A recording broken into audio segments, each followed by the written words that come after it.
namora. O que eu fiz? Eu cheguei na menina, falei assim, olha, o negócio é o seguinte, eu e o Wilson, a gente namora, a gente só tá dando um tempo, então você tem que respeitar. Gente, a menina começou a rir na minha cara e falou assim pra mim que eu era doida, que ele tinha dito pra ela que a gente não tinha nada e que ele tinha rompido o rolinho que a gente tinha justamente por causa disso, porque eu era louca e achava assim que tinha um namoro sério com ele. Mesmo assim, eu pensei, ele tá fazendo isso pra me passar ciúme. Não, olha, quando eu lembro do tanto que eu era iludida, gente, eu me tratei, viu? Pensei assim, ele tá fazendo isso pra me passar ciúme. Então, o que eu vou fazer? Vou passar ciúme nele também. Foi aí que eu tive a brilhante ideia de ir na floricultura, comprar um buquê de rosas enorme e mandar entregar na sala de aula pra mim.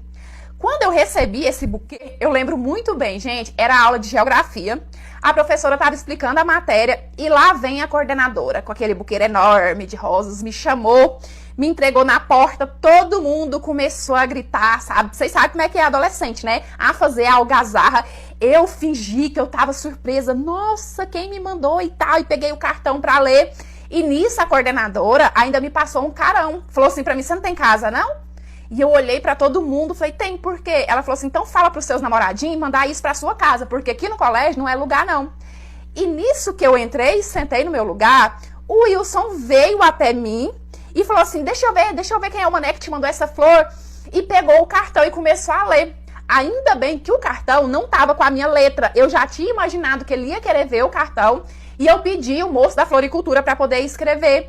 E eu achando, né, que ele tava com ciúme e tal, já achando que tinha dado certo. Quando ele terminou de ler o cartão, ele levantou a mão pra cima e ele falou assim, graças a Deus que apareceu um maluco na sua vida, que pelo menos assim você me deixa em paz e entende que não tem nada entre nós dois. Gente, isso na frente de todo mundo. E aí o pessoal começou a gritar, começou a tirar sarro com a minha cara, a fazer bullying. A professora brigando por causa daquele tumulto. Olha, foi o maior mico da minha vida. Nisso eu voltei carregando aquelas flores até mais ou menos umas 2 esquinas antes de chegar na minha casa. Quando eu encontrei um bueiro aberto, joguei aquelas flores lá e não quis nem saber dele mais. Porque assim, eu fiquei com tanta vergonha, eu me senti tão rebaixada que eu acho que aquilo ali foi o suficiente pra eu entender que, olha, ele tá cagando pra você. Ele não, né, ele não sente a mesma coisa que você sente. Mas hoje em dia, gente, eu como adulta e eu, né, relendo esse acontecimento na minha cabeça, eu consigo ver que ele também foi bem moleque comigo. Vocês não acham? Eu tô maluca?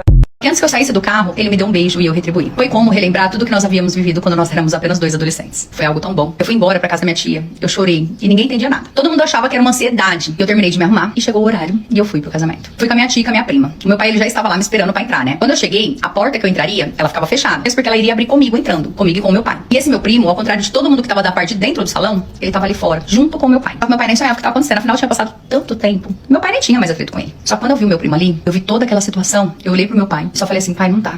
Eu não posso fazer isso. Eu olhei pra minha tia e pedi pra ela me tirar dali. Ela começou a pedir, pelo amor de Deus, pra que eu não fizesse aquilo. E eu falei que não podia me casar. Meu pai, na hora, eu acredito assim que ele sacou. Porque ele já olhou pra cara do meu primo com uma cara tão brava. E foi ali que eu deixei o meu noivo no altar. Todo mundo ficou sem entender nada. Porque ninguém ficou sabendo, né, que eu tinha visto meu primo naquele mesmo dia. O meu noivo acabou comigo por mensagem. Falou que nunca mais queria olhar na minha cara. Os pais dele, então, nem se fala. Mas eu sinceramente entendo. Afinal, eu havia humilhado ele, feito ele passar por aqui. Nós não nos falamos mais depois disso. E eu e meu primo, nós voltamos a conversar e voltamos a ficar escondidos. Até que após 8 meses, nós assumimos pra toda a família. Novamente foi aquele choque. Só que agora nós já éramos de maior. Os meus pais e os pais dele chegaram inclusive a brigar entre si ali. Porque eles ficavam um tentando culpar o outro. Dizendo que ninguém pediu, que era abominável a nossa relação. Afinal, nós éramos família. Mas nós decidimos não ligar pra isso. E hoje faz 1 ano e meio que nós estamos juntos. Me sinto mal por ter feito o que eu fiz com o meu noivo na época. Mas eu me sinto tão feliz ao lado do amor da minha vida. Hoje nós moramos juntos, os nossos pais já aceitam a nossa relação. A nossa família às vezes brinca com isso, mas todos aceitam. E não tem o que fazer. Nós vivemos a nossa relação de companheirismo, amizade, é muito amor envolvido e nós não vamos mudar isso por conta de ninguém. E por mais que eu tenha magoado meu noivo aquele dia no altar, eu sinto que se eu não tivesse feito isso, eu não seria feliz. E eu estaria enganando uma pessoa que de fato não merecia. Então eu não me arrependo. E é isso. Essa é a minha história.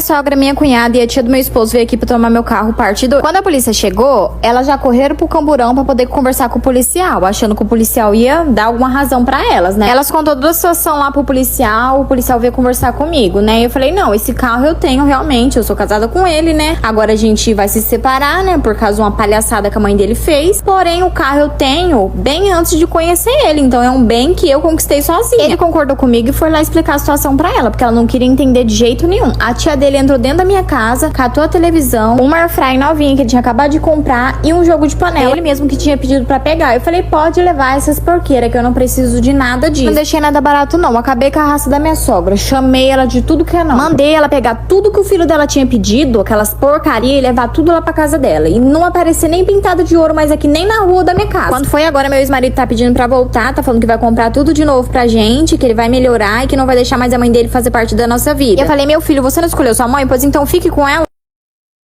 Passar vergonha. Aí eu falei, tá certo. Quando foi semana passada, o dinheiro da pensão do meu filho caiu na conta e eu fiz as compras. Daí ele chegou do trabalho e já foi logo pro armário pegar alguma coisa pra comer. Aí eu fui falar pra ele, você não vai comer nada aqui. Aí ele disse, oxe, por quê? Eu falei, não, porque as compras eu comprei com o dinheiro da pensão dele. A partir de hoje, se você quiser comer alguma coisa aqui dentro da minha casa, você vai ter que comprar. Porque do mesmo jeito que você não tem obrigação nenhuma com meu filho não tem com você. Aí ele bateu na mesa e gritou, se for pra continuar assim, é melhor separar. Eu falei, pois a partir de hoje estamos separados, pode sair fora. Ele pegou as coisas dele, foi pra casa da mãe dele. Quando é agora, já tem uns 3 dias que ele fica me mandando mensagem, vem aqui na porta da minha casa e eu mando ele cair fora. Dizendo, né, que tá arrependido, que quer voltar, que quer mudar. Eu falei pra ele que eu não aceito mais voltar pra ele de jeito nenhum. Que eu não vou reviver tudo que eu revivi daquela situação. Me diga bem aí, gente. Se vocês ficariam numa situação como essa, porque eu penso assim, se não aceita meu filho, é a mesma coisa de não me aceitar. Ele tava chorando muito, falando que o papai tinha expulsado ele de casa, porque parece que meu pai chegou mais cedo do trabalho e acabou pegando ele vestido de mulher. Só que nós éramos filhos de pais bem conservadores, sabe? Meu pai e minha mãe eram da igreja, a gente foi criado dentro da igreja. E parece que ele não conseguiu explicar isso pro meu pai, só que eu não sabia de nada desse lado dele. Então eu fiquei chocada com o fato dele estar vestido de mulher e com o fato do meu pai ter expulsado ele de casa. Eu vi mesmo que tinha umas malas na sala quando eu entrei, mas eu não associei. Meu pai não tava em casa, minha mãe devia estar trabalhando, eu não associei que era algo relacionado a ele até entrar em casa e ver ele chorando no meu quarto. E ali ele começou a desabafar comigo, falou que ele sempre se sentiu diferente, que ele tentou a cura, que ele falou com o pastor, que o pastor disse que ele iria se curar se ele começasse a namorar, que ele namorou 3 meninas, mas que as meninas acabavam percebendo, né, que ele era feminino, que ele gostava do mundo feminino, que ele gostava de usar roupa feminina e que ele tinha essa obsessão por me reparar sem roupa, mas que não era nada relacionado a contexto.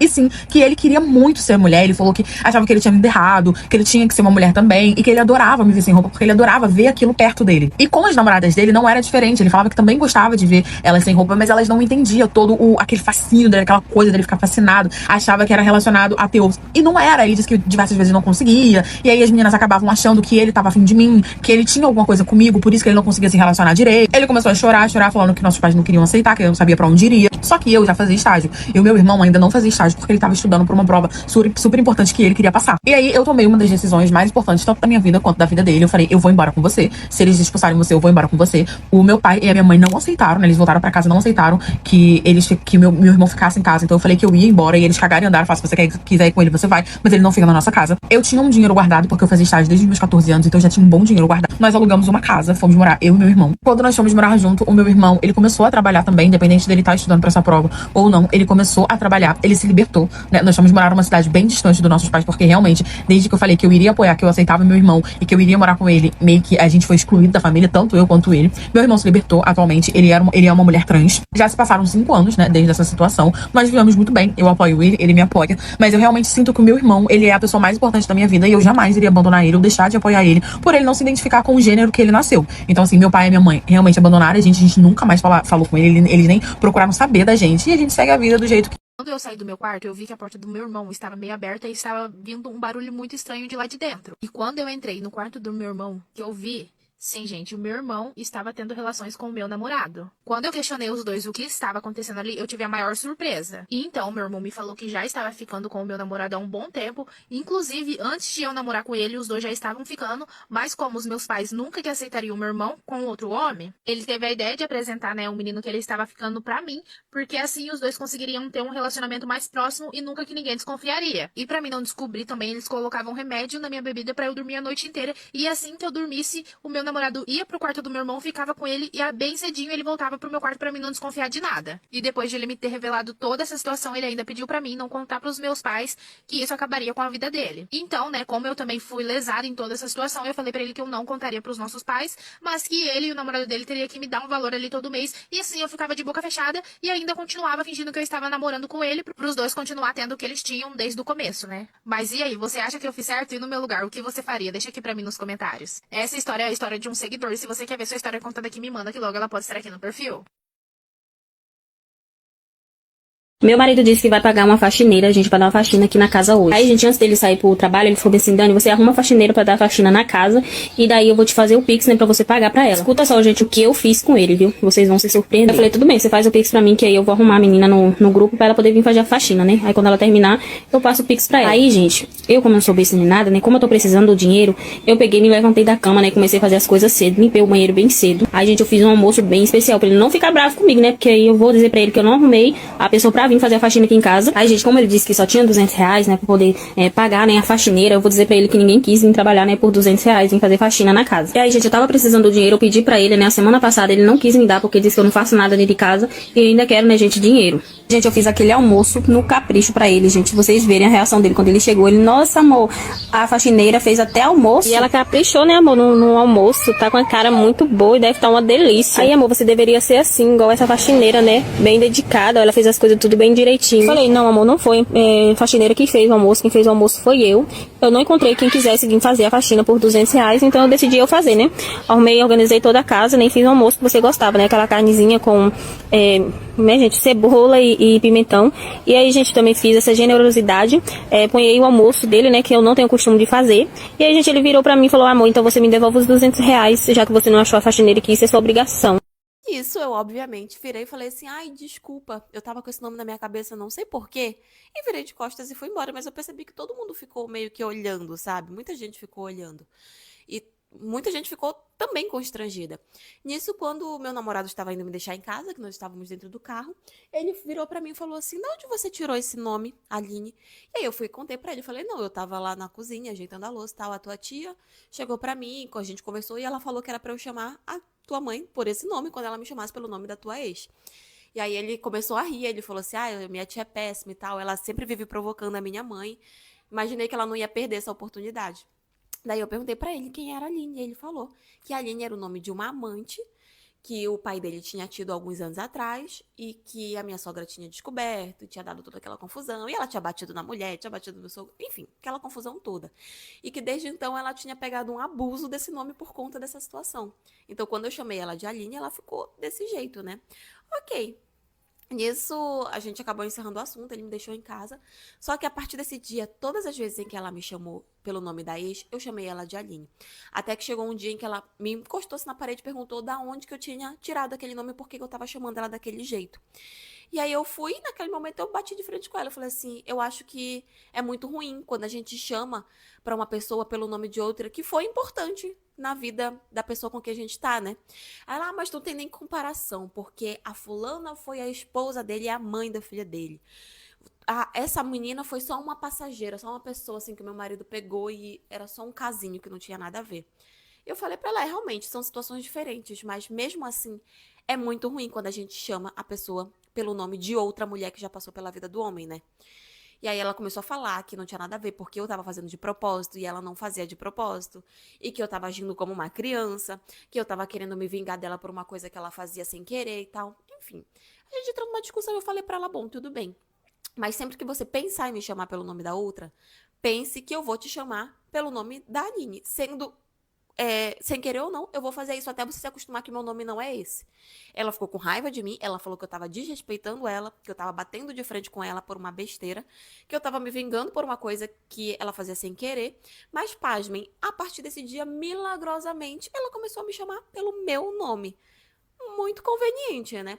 Depois da situação, a gente acabou realmente esquecendo isso, acabou ficando pra lá, eu também não chamei mais ela pelo nome da outra, mas assim, foi um santo remédio pra ela começar a me respeitar e a me tratar pelo meu verdadeiro nome. Mas enfim, essa é a história de hoje. E foi isso.